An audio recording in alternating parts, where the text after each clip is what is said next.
हुआ, इस हिंसा में खप गए। कितने दशकों बाद बोडो आज फेस्टिवल मना रहा है।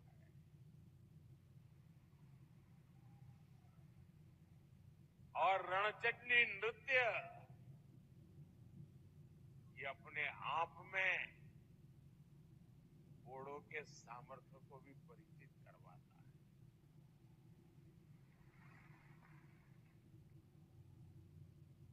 और मुझे नहीं पता कि दिल्ली में बैठे हुए लोगों को इन चीजों का महात्म्य समझ आता हो। और ये ऐसे ही नहीं हुआ, बड़े धैर्य के साथ एक एक गांठ को उकेलते उकेलते उसको ठीक करते करते करते आज आप सबने एक नया इतिहास रच दिया है।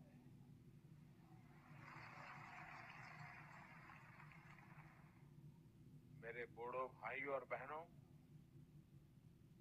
साल 2020 में बोडो पीस एकॉर्ड, बोडो शांति समझौते के बाद मुझे कोकराझार आने का अवसर मिला था। वहां आपने मुझे जो अपनापन दिया, जो स्नेह मिला, ऐसा लग रहा था कि आप मुझे अपना ही एक मानते हैं, अपनों में से एक मानते हैं।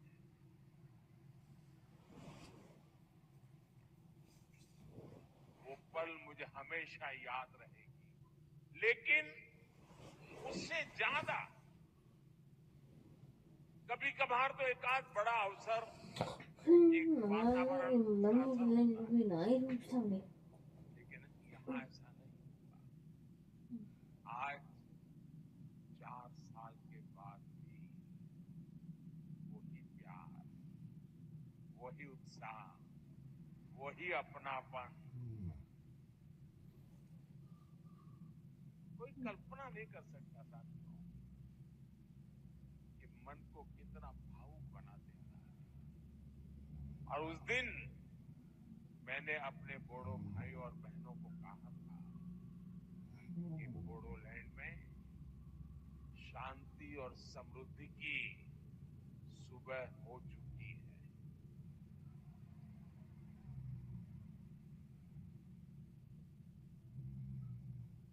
और साथियों, वो मेरे सिर्फ शब्द नहीं थे।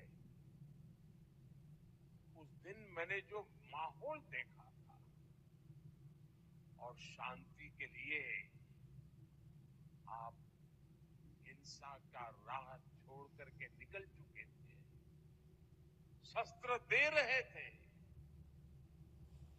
वो पल बहुत ही भावुक था साथियों।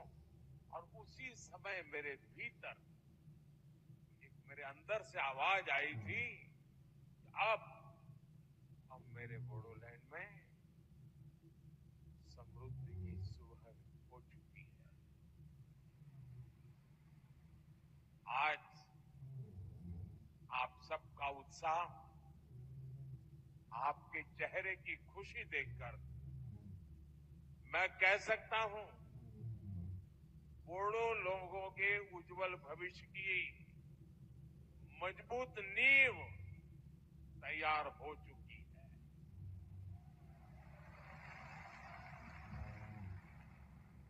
पिछले 4 वर्षों में बोडोलैंड में हुई प्रगति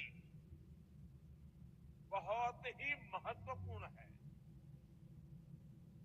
शांति समझौते के बाद बोडोलैंड ने विकास की नई लहर देखी है। आज जब मैं बोडो पीस एकॉर्ड के फायदे देखता हूं, आप लोगों के जीवन पर इसका प्रभाव देखता हूं तो इतनी मन को तसल्ली मिलती, इतना मन को खुशी होती है साथियों, आप कल्पना नहीं कर सकते। आप पल भर सोचिए, कोई मां उसका इकलौता बेटा, और उस मां ने बहुत लालन पालन से बड़ा किया हो बेटे को, और बेटा अन्य साथियों से मिलकर के हाथ में हथियार लेकर के मां को छोड़ करके जंगलों में भटकता हो, उसने जो राह चुनी है उसको पाने के लिए किसी की भी हत्या करने पर तुला हुआ हो, मां बेबस होकर के निराशा में दिन काट रही हो, और एक दिन पता चले कि मां, तेरा बेटा उन शस्त्रों को छोड़ करके अब तेरे पास वापिस आया है। आप कल्पना कीजिए उस दिन उस मां को कितना आनंद होगा। आज पिछले 4 साल से मैं वही आनंद की अनुभूति करता हूं। मेरे अपने, मेरे नौजवान साथी मेरी प्रार्थना को स्वीकार करके वापस लौट आए और अब हिंदुस्तान का भविष्य बनाने में कंधे से कंधा मिलाकर के मेरे साथ काम कर रहे हैं। ये जीवन का, ये मेरे जीवन की बहुत बड़ी घटना है साथी, मेरे मन को बहुत तसल्ली देने वाली घटना है, और इसलिए मैं आपका जितना अभिनंदन करूं उतना कम है। और साथियों, बोडो शांति समझौते का लाभ सिर्फ आपको ही हुआ ऐसा नहीं है। बोडो शांति समझौते ने कितने ही अन्य समझौते के लिए नए रास्ते खोले।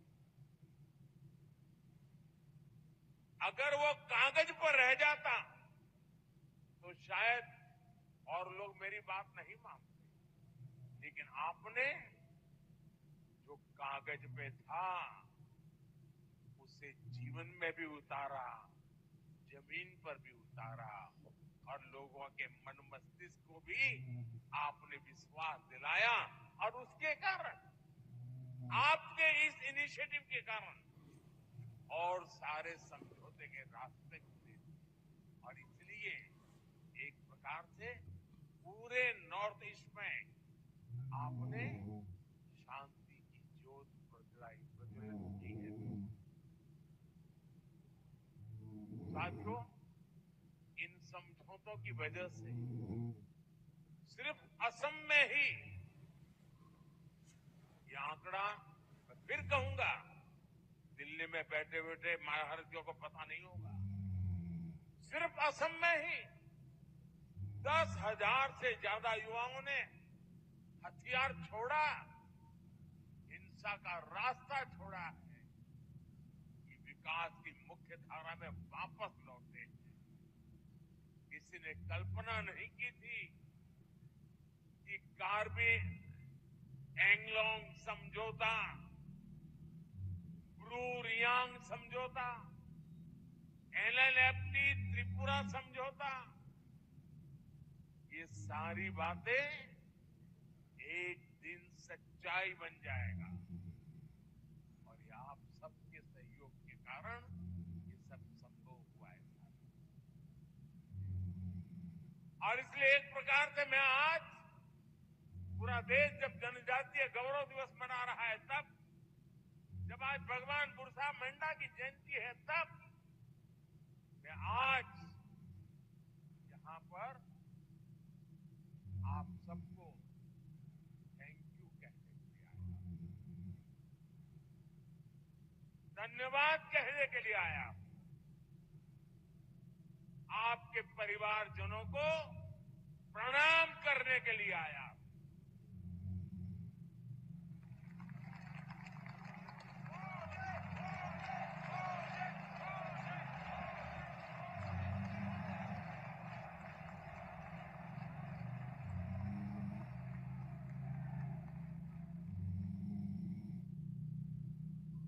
शायद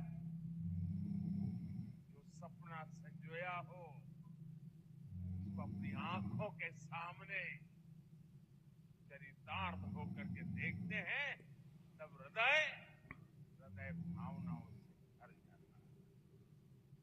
और इसलिए मैं आपका जितना धन्यवाद करूं उतना कम है। और मैं देश के नौजवानों से कहता हूं, आज भी नक्सलवाद के रास्ते पर जो नौजवान है, मैं उनको कहता हूं कि मेरे बोडो साथियों से कुछ सीखिए।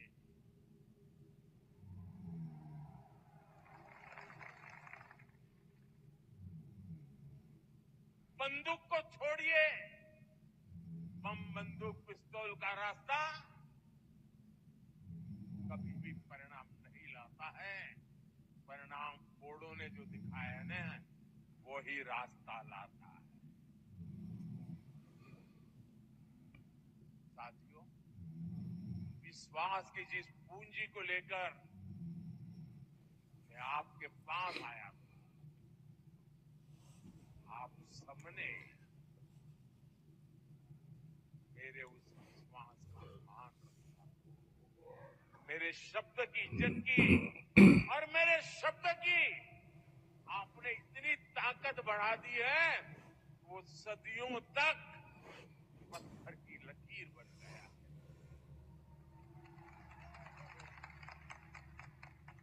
और मैं भी,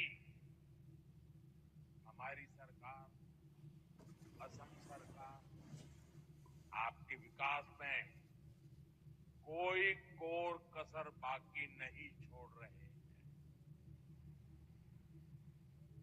साथियों, केंद्र और असम की सरकार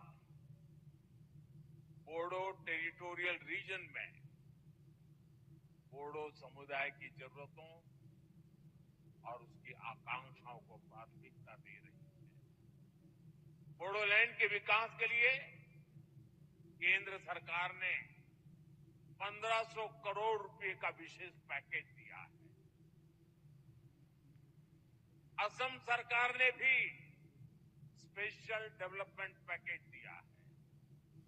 बोडोलैंड में शिक्षा, स्वास्थ्य और संस्कृति से जुड़े इंफ्रास्ट्रक्चर को विकसित करने के लिए 700 करोड़ रुपए से ज्यादा खर्च किए गए हैं। हमने हिंसा छोड़ मुख्य धारा में लौटे लोगों के प्रति पूरी संवेदनशीलता से निर्णय लिए हैं। National democratic front of Bodoland के 4000 से ज्यादा पूर्व कैडर्स का पुनर्वास किया गया है। कितने ही युवाओं को असम पुलिस में नौकरी दी गई है।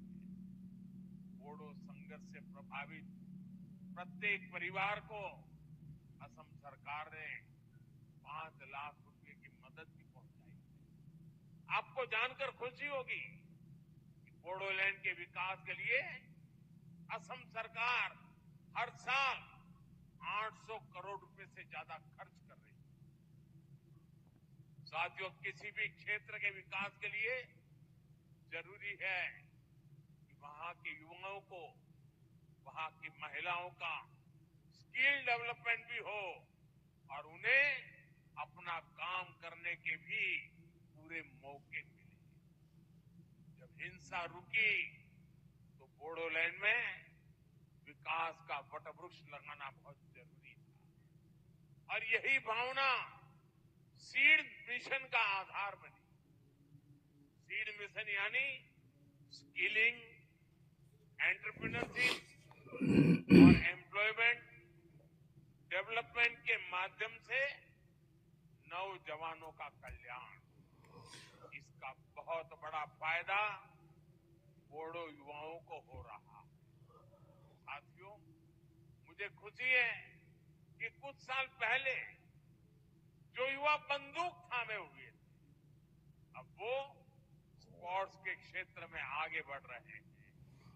कोकराझार में डूरन कप के 2 एडिशन होना, बांग्लादेश, नेपाल और भूटान की टीमों का आना अपने आप में ऐतिहासिक है। इस शांति समझौते के बाद पिछले 3 साल से कोकराझार में लगातार बोडोलैंड लिटरेरी फेस्टिवल भी हो रहा है और इसलिए मैं साहित्य परिषद का तो विशेष आभारी हूं। ये बोडो साहित्य की बहुत बड़ी सेवा का काम हुआ है। आज ही बोडो साहित्य सभा का तो 73वां स्थापना दिवस भी है। ये बोडो लिटरेचर और बोडो भाषा के उत्सव का दिन भी है। मुझे बताया गया है कल 16 नवंबर को एक कल्चरल रैली भी निकाली जाएगी। इसके लिए भी आपको मेरी बहुत बहुत शुभकामनाएं हैं। और साथियों, जब दिल्ली देखेगा ना ये, तब पूरा देश को देखने का अवसर आएगा। तो अच्छा किया है आपने दिल्ली की छाती पर आकर के शांति के गीत गाने का तय किया है। साथियों, अभी मैं यहां एग्जीबिशन में भी गया था।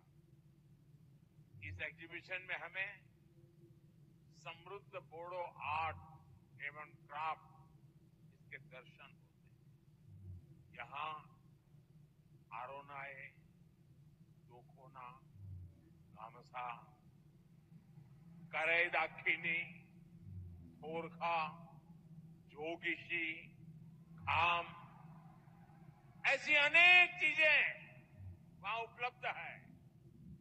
और ये ऐसे प्रोडक्ट है जिनको जीआई टैग मिला है। यानी दुनिया में ये प्रोडक्ट कहीं भी जाए, इनकी पहचान बोडोलैंड से, बोडो संस्कृति से ही जुड़ी रहेगी। और सेरिकल्चर तो हमेशा से बोडो संस्कृति का अहम हिस्सा रहा है। इसलिए हमारी सरकार बोडोलैंड सेरिकल्चर मिशन चला रही है। हर बोडो परिवार में बुनाई की भी परंपरा रही है। बोडोलैंड हैंडलूम मिशन के माध्यम से भी बोडो समुदाय की सांस्कृतिक विरासत को बढ़ावा देने का प्रयास किया गया है। साथियों, असम भारत के टूरिज्म सेक्टर की भी बहुत बड़ी ताकत है। और हमारा बोडोलैंड जैसे असम भारत के टूरिज्म की ताकत है, वैसे असम के टूरिज्म की ताकत कोई है वो बोडोलैंड है। एक समय था जब Manas national park, Raimona national park और सीखना जलाओ नेशनल पार्क, इनके घने जंगल अन्य गतिविधियों का ठिकाना बन गए थे। मुझे खुशी है कि जो फॉरेस्ट कभी हाइड आउट हुआ करते थे, वो अब युवाओं की हाई एम्बिशन को पूरा करने का भी माध्यम बन रहे हैं। बोडोलैंड में बढ़ने वाला टूरिज्म यहाँ के युवाओं के लिए रोजगार के भी अनेकों नए मौके बनाने वाला है। साथियों, आज जब हम ये महोत्सव मना रहे हैं तो हमें बोडोफा उपेंद्रनाथ ब्रह्मा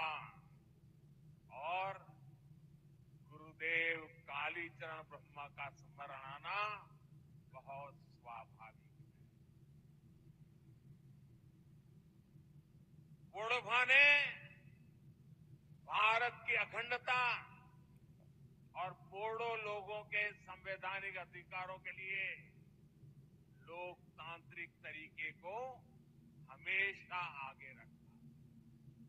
गुरुदेव कालीचरण ब्रह्मा ने समाज को अहिंसा और आध्यात्म के रास्ते पर चलकर एकजुट किया। आज मुझे इस बात का संतोष है कि बोडो माताओं बहनों की आंखों में आंसू नहीं बल्कि उज्जवल भविष्य का सपना है।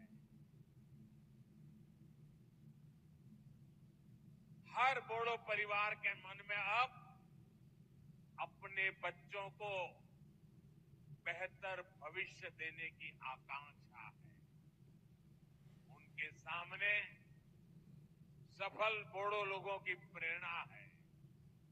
बोडो समुदाय के कई लोगों ने विशिष्ट पदों पर रहकर देश की सेवा की है।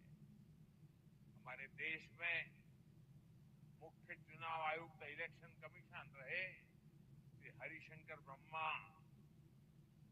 मेघालय के राज्यपाल रहे रंजीत शेखर मुशाहरी जैसे कई हस्तियों ने बोडो समुदाय का मान बढ़ाया है। मुझे खुशी है कि बोडोलैंड के युवा अच्छा करियर बनाने के सपने देख रहे हैं और इन सब में हमारी सरकार, चाहे वो केंद्र में हो या राज्य में, हर बोडो परिवार की साथी बनकर उनके साथ खड़ी है। साथियों, मेरे लिए असम सहित पूरा नॉर्थ ईस्ट भारत की अष्टलक्ष्मी है। अब विकास का सूरज पूरब से उगेगा, पूर्वी भारत से उगेगा, जो विकसित भारत के संकल्प को नई ऊर्जा देगा। इसलिए हम नॉर्थ ईस्ट में स्थायी शांति के लिए निरंतर प्रयास कर रहे हैं। नॉर्थ ईस्ट के राज्यों के बीच के सीमा विवादों का सौहार्द के साथ समाधान खोज रहे हैं।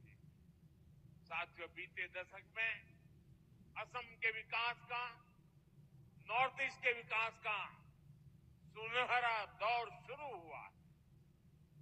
भाजपा एनडीए सरकार की नीतियों के कारण 10 वर्षों में 25 करोड़ लोग गरीबी से बाहर निकले। इनमें असम के भी लाखों साथियों ने गरीबी को मुक्ति पाने के लिए गरीबी के साथ संघर्ष करते हुए गरीबी को पराजित किया है। भाजपा एनडीए की सरकार के दौरान असम विकास के नए रिकॉर्ड बना रहा है। हमारी सरकार ने हेल्थ इंफ्रास्ट्रक्चर पर विशेष फोकस किया। बीते 1.5 साल में असम को 4 बड़े अस्पताल की सौगात मिली है।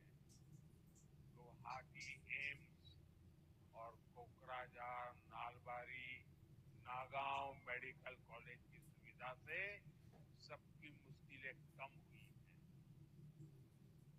असम में कैंसर अस्पताल खुलने से नॉर्थ ईस्ट के मरीजों को बड़ी राहत मिली है। 2014 से पहले असम में 6 मेडिकल कॉलेज थे, आज इनकी संख्या 12 हो गई है। इसके अलावा 12 और नए मेडिकल कॉलेज खोलने की तैयारी है। असम में बढ़ते ही मेडिकल कॉलेज युवाओं के लिए अवसरों के नए द्वार। बोडो शांति समझौते ने जो रास्ता दिखाया है वो पूरे नॉर्थ ईस्ट की समृद्धि का रास्ता है। मैं बोडो भूमि को सैकड़ों वर्ष पुरानी संस्कृति का समृद्ध बसेरा मानता हूं। इस संस्कृति को, बोडो संस्कारों को हमें निरंतर सशक्त करना है और साथियों, एक बार फिर मैं आप सभी को बोडोलैंड फेस्टिवल की अनेक अनेक शुभकामनाएं देते हैं। आप सभी यहाँ इतनी विशाल संख्या में आए, आप सभी का दिल्ली में मुझे भी स्वागत करने का अवसर मिला। मैं आपका हृदय से स्वागत करता हूं। और साथियों, आप सबने मेरे प्रति जो अपनापन रखा है, जो प्यार दिया है, आपकी आंखों में जो मैं सपने देखता हूं ना, बोडो मेरे सभी भाई बहन, मुझ पे विश्वास करना, मैं आपकी आशा आकांक्षाओं को उस पे खरा उतरने के लिए